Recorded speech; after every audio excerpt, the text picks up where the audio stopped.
يا الله. طبعا كل مناسبة وطنية، كل مناسبة تجمع العراقيين حول العلم العراقي، مناسبة رياضية، مناسبة دينية، أي مناسبة، خاصة المناسبات الرياضية، المنتخب الوطني تحديدا، طلعوا لنا معممين مغمورين، ويطلعوا لنا زبابيك، ويطلعوا لنا جماعة المنابر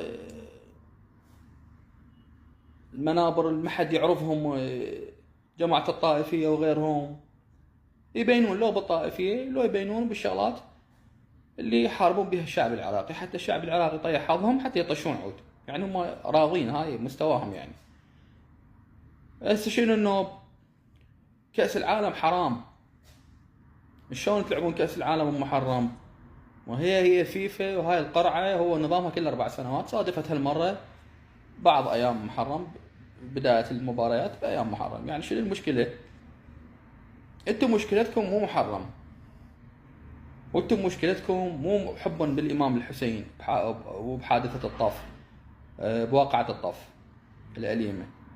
انتم مشكلتكم وين العراقيين؟ ما تردون مناسبة يلتف العراقيين حول علم واحد، ويحبون علمهم ويحبون انتمائهم، وماكو تفرقة بيناتهم بالشوارع والجازينوات وورا الشاشات وبالبيوت والمقاهي حتى خارج العراق. ما تردون العراقيين يلتفون حول العلم مالهم، ما تردون شيء يا جماعة. حمول المنتخب هذا صار وش كذا لكم؟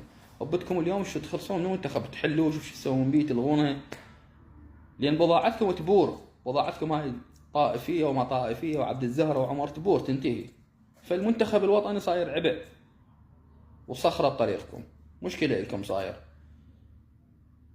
كأس العالم حرام، بس نروح المجالس الفاسدين بالخضراء والجادرية وغيرها،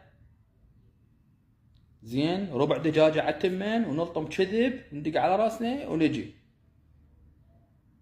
مجالس الفاسدين والمجرمين وأعداء الحسين الصحيح تروحون تقعدون مجالسهم، تدرون أموالهم حرام مسروقة من أموال الشعب العراقي، بس المنتخب حرام.